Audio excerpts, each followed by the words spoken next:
most people, I think, don't fully understand that stress affects more than just our mental health. That's right. That there's a physical impact to that. There's a genetic, cellular impact to that. It's interesting, going back to this NOVA program, which was very interesting. They actually took people who are identical twins. Their genes are the same. You know, we have problem with people who get transplants, for instance, of rejecting a transplant organ or skin or things of that kind. But identical twins are so identical, you can take the skin off of one and transplant it onto the other one and it grows. Wow. You know, and organs the same way. Yeah. But they showed by looking at the gene expressions in those two women that their lifestyle actually had made vast differences in how their genes were expressed. Mm-hmm. So one of them who had cancer and the other one did not, and chances are good that they never would experience that. Another area which is of large concern that has to do with epigenetics is the problem of overweight. We know we see families where overweight it seems to run from generation to generation. And we tend to think that that is genetic and there's nothing that can be done. But now we're beginning to wonder that these changes may not be genetic, they may be epigenetic, which are then passed on as long as the habits that support them. But the good news is that people don't have to give up and say, well, I have no choice. My parents were overweight, I'm overweight, my children are overweight, everyone in our family is going to be overweight. By knowledgeably changing our course and habits and patterns of life, we can change that for ourselves and we can change it for our children and break the chain of continued Because it expression. seems that from generation, I think about my own family, particularly on my father's side, we passed down our genetic code, but we also passed down our lifestyle. We True. passed down our food tastes and our habits. And what you're saying is that by changing some of these things, we can actually affect the epigenetics that affects the expression of the gene. Absolutely.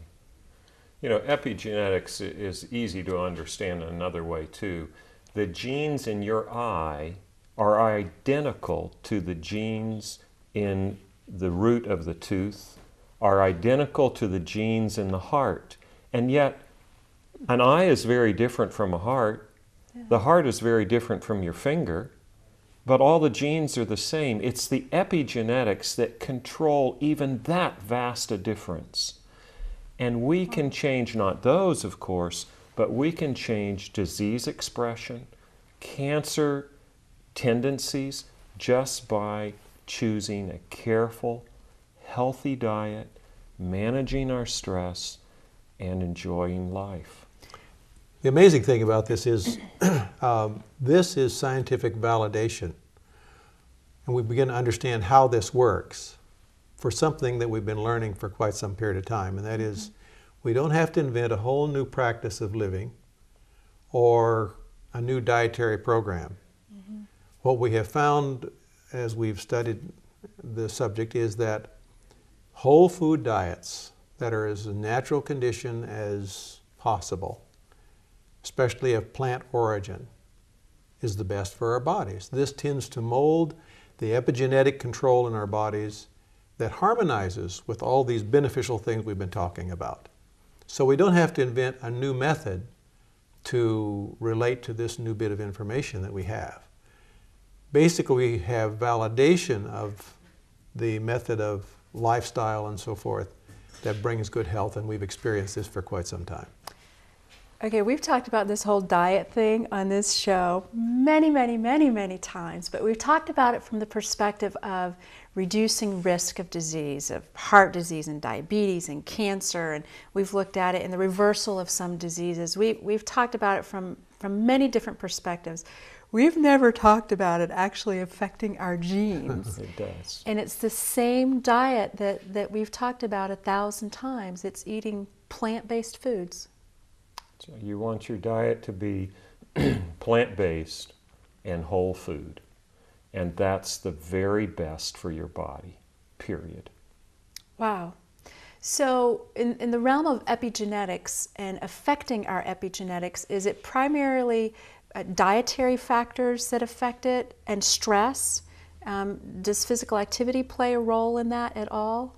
Very much so. In fact, is not only your diet, the substances that people use for such as smoking and coffee drinking and free use of animal foods, all these things can cause changes in the epigenetic effects. So caffeine and nicotine. Caffeine and nicotine, drugs of other kinds, but your whole lifestyle has to do not only with your mental approach to life, anxiety, of course, or anger or grief, all those things tend to change the microscopic or the molecular content of our cells.